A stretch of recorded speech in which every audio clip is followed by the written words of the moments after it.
Salam Bapak Ibu Saudara-saudara yang kami kasihi dalam Kristus Yesus. Marilah kita mendengar firman Tuhan khotbah Minggu tanggal 3 September tahun 2023. Sebelumnya mari kita berdoa. Damai sejahtera dari Allah Bapa yang melampaui segala akal, itulah yang akan memelihara hati dan pikiran kita dalam Kristus Yesus Tuhan kita. Amin. Firman Tuhan bagi kita tertulis dalam 2 Korintus pasal 8 ayat 1 sampai ayat 7. Demikian firman Tuhan. Pelayanan kasih. Saudara-saudara, kami hendak memberitahukan kepada kamu tentang kasih karunia yang dianugerahkan kepada jemaat-jemaat di Makedonia. Selagi dicobai dengan berat dalam pelbagai penderitaan, sukacita mereka meluap, dan meskipun mereka sangat miskin, namun mereka kaya dalam kemurahan. Aku bersaksi bahwa mereka telah memberikan menurut kemampuan mereka, bahkan melampaui kemampuan mereka. Dengan kerelaan sendiri, mereka meminta dan mendesak kepada kami supaya mereka juga beroleh kasih karunia untuk mengambil bagian dalam pelayanan kepada orang-orang kudus. Mereka memberikan lebih banyak daripada yang kami harapkan. Mereka memberikan diri mereka pertama-tama kepada Allah, kemudian oleh karena kehendak Allah juga kepada kami. Sebab itu kami mendesak kepada Titus supaya ia mengunjungi kamu dan menyelesaikan pelayanan kasih itu sebagaimana ia telah memulainya. Maka sekarang sama seperti kamu kaya dalam segala sesuatu, dalam iman, dalam perkataan, dalam pengetahuan, dalam kesungguhan untuk membantu, dan dalam kasihmu terhadap kami, demikianlah juga hendaknya kamu kaya dalam pelayanan kasih ini. Demikian pembacaan firman Tuhan. Ibu Bapak Saudara-saudara yang kami kasihi dalam Kristus Yesus, topik khotbah kita atau topik minggu ini melayani dengan kasih. Kata melayani adalah suatu tindakan yang kita sadari, baik ucapan, perkataan, perbuatan kita tanpa beban untuk memberi pertolongan kepada orang lain dengan tulus ikhlas. Dapat melayani merupakan suatu kehormatan, melakukannya dengan kesungguhan hati tanpa pamrih dan tidak mengharapkan imbalan. Dan tujuan melayani adalah untuk kemuliaan Tuhan, sehingga apa yang kita perbuat hanya tertuju kepada Tuhan. Maka melayani dengan kasih di sini berarti kita melayani dengan tujuan untuk kemuliaan bagi nama Tuhan, tidak mencari kehormatan, tidak mencari keuntungan, tetapi bahwa melayani itu bahwa kita benar-benar bertujuan untuk memuliakan nama Tuhan dalam pelayanan itu. Ibu Bapak Saudara-saudara, di dalam khotbah kita pada saat ini kita melihat Rasul Paulus memberikan surat kepada jemaat yang ada di Korintus mengenai pelayanan kasih. Dan Rasul Paulus bersaksi apa yang dia lihat tentang jemaat yang ada di Makedonia. Jemaat yang ada di Makedonia, walaupun mereka menghadapi berbagai pencobaan yang berat dan berbagai penderitaan, tetapi sukacita mereka meluap. Meskipun mereka sangat miskin, tetapi kaya dalam kemurahan. Ini hal yang sangat luar biasa yang disampaikan oleh Rasul Paulus kepada jemaat di Korintus. Apa yang terjadi? Maka Rasul Paulus menyampaikan ini. Pada saat itu jemaat di Yerusalem mengalami kesusahan, mengalami penderitaan yang hebat, sehingga hal itu juga mengakibatkan kepada persekutuan di tengah-tengah gereja, di tengah-tengah umat Tuhan, yang membuat mereka juga mengalami penderitaan. Mengapa hal itu terjadi? Karena terjadi sesuatu yang menyebabkan jemaat yang ada di Yerusalem itu mengalami penderitaan atau perekonomian yang begitu merosot, sehingga terjadi penderitaan di mana-mana. Sehingga Rasul Paulus ketika dia melayani, dia tidak hanya menyampaikan firman Tuhan lewat mimbar, tetapi juga dia mengajak orang-orang, mengajak jemaat-jemaat supaya ikut melihat atau ikut berpartisipasi, ikut membantu jemaat yang ada di Yerusalem yang mengalami kesusahan pada saat itu. Dan itulah yang disampaikan oleh Rasul Paulus di dalam firman ini, bahwa apa yang Tuhan berikan, yaitu kasih karunia yang dianugerahkan kepada jemaat-jemaat di Makedonia, bahwa jemaat Makedonia walaupun mereka tidak kaya dalam harta, kaya dalam materi, mereka tidak memiliki harta yang banyak dan tidak memiliki uang yang banyak, tetapi karena mereka memiliki kemurahan, mereka kaya dalam kemurahan, mereka mampu memberikan melampaui kemampuan mereka. Itu yang disampaikan oleh Rasul Paulus. Apa yang menggerakkan ini? Yang menggerakkan ini adalah kasih yang telah ada di dalam hati mereka. Kasih yang menggerakkan mereka sehingga mereka memberikan diri kepada Allah.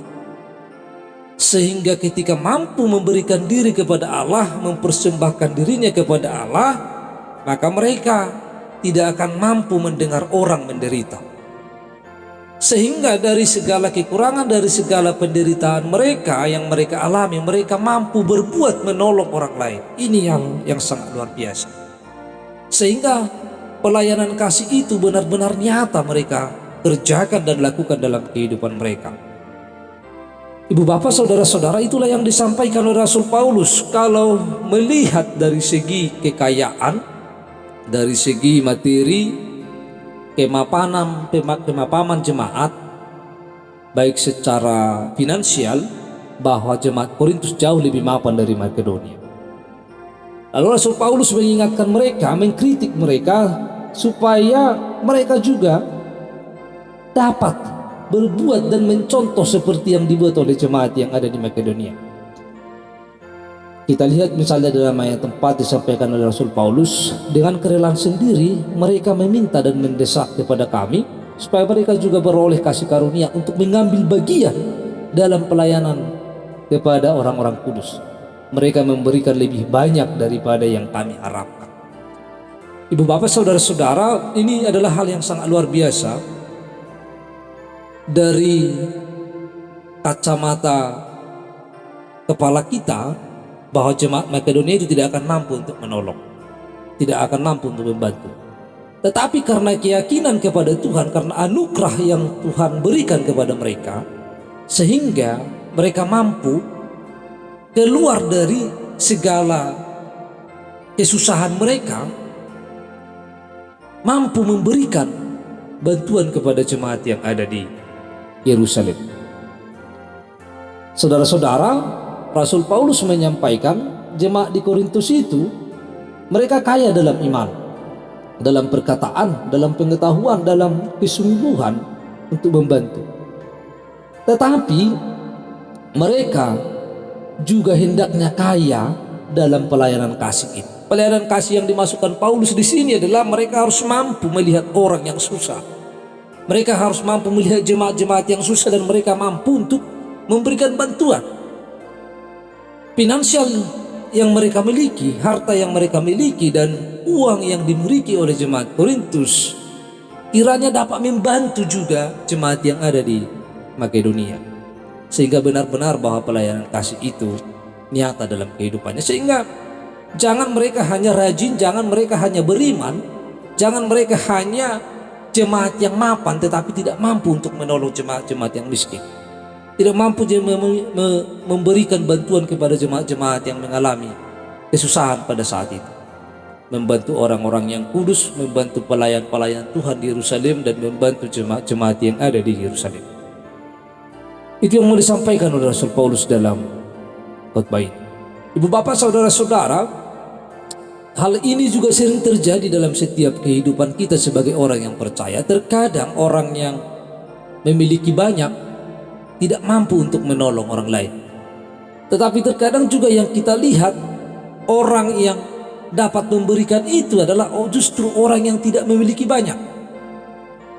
Orang yang mampu membantu, menolong orang yang susah, justru orang yang keadaannya pas-pasan. Tapi kita katakanlah menengah ke bawah. Apa yang membuat ini? Yang membuat ini adalah bagaimana dia beriman kepada Tuhan dan bagaimana dia memiliki kasih yang benar-benar tulus di dalam hidupnya, di dalam hatinya kepada Tuhan. Ya, ketika dia mengasihi Tuhan Allah dengan sesungguhnya, maka dia akan dapat melayani dengan sesungguhnya. Melayani dengan kasih adalah tidak diukur dengan apapun. Tidak diukur dari kekayaan, tidak diukur dari miskin, tidak diukur dari uang ini segala macam. Tetapi melayani dengan kasih adalah bahwa dia benar-benar dapat melayani tanpa pamrih. Dia dapat melayani tanpa mengharapkan imbalan, tanpa mendapatkan keuntungan, tanpa mendapatkan ini dan itu. Maka melayani dalam kasih itu, dia mampu memberikan dirinya, mempersembahkan dirinya kepada Allah. Bahkan setelah mempersembahkan tubuhnya kepada Allah, maka dia juga mampu untuk memberikan apa yang ada padanya untuk menolong orang lain. Ini adalah tidak semua orang mampu. Tetapi siapa yang mampu menolong orang lain? Yang mampu menolong orang lain adalah orang yang benar-benar hidup di dalam kasih Allah. Orang yang benar-benar hidup di dalam mengasihi Tuhan Allah dan mengasihi sesama manusia sesuai dengan firman Tuhan. Ibu bapak saudara-saudara, orang yang hanya beriman tetapi tidak memiliki kasih tidak ada artinya. Karena dikatakan Rasul Paulus, iman, pengharapan dan kasih, tetapi yang lebih besar diantaranya adalah kasih. Kita beriman tetapi tidak memiliki kasih tidak ada artinya. Maka perbuatan kasih itu adalah perbuatan yang nyata, yang dapat melihat dan merasakan bagaimana keadaan orang lain. Maka di dalam kasih itu ada pengorbanan. Bahkan mungkin kita mengorbankan harga diri, mengorbankan apa yang ada pada kita, mengorbankan harta kita untuk menolong orang lain. Tetapi tujuannya adalah supaya nama Tuhan dimuliakan. Bukan untuk mencari kehormatan dan mencari itu dan ini. Tujuannya semuanya adalah untuk kemuliaan bagi nama Tuhan. Maka dalam pelayanan ini, melayani dengan kasih, berarti kita harus melayani sesuai dengan kehendak Allah. Melayani bukan untuk mencari keuntungan, melayani bukan karena ada embel-embelnya, tetapi melayanilah dengan setulus hati. Layanilah umat Tuhan dan layanilah Tuhan dengan iman, dengan kasih yang daripada Tuhan, sehingga pelayanan itu akan berbuah dan pelayanan itu akan memuliakan nama Tuhan di dalam hidup kita. Amin. Kita berdoa.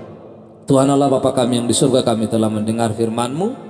Biarlah kuasa Roh Kudus-Mu yang akan menuntun kami untuk mengerti akan firman-Mu, sehingga kami dapat melayani dengan kasih, karena kami mengasihi Tuhan Allah dan kami mengasihi sesama manusia, sehingga pelayanan kami akan bergerak dan hanya untuk kemuliaan bagi nama-Mu, karena pelayanan kami dilandasi oleh kasih Tuhan yang telah berkorban bagi kami, yang telah mati di kayu salib untuk menebus segala dosa-dosa kami karena kasih Tuhan dalam hidup kami.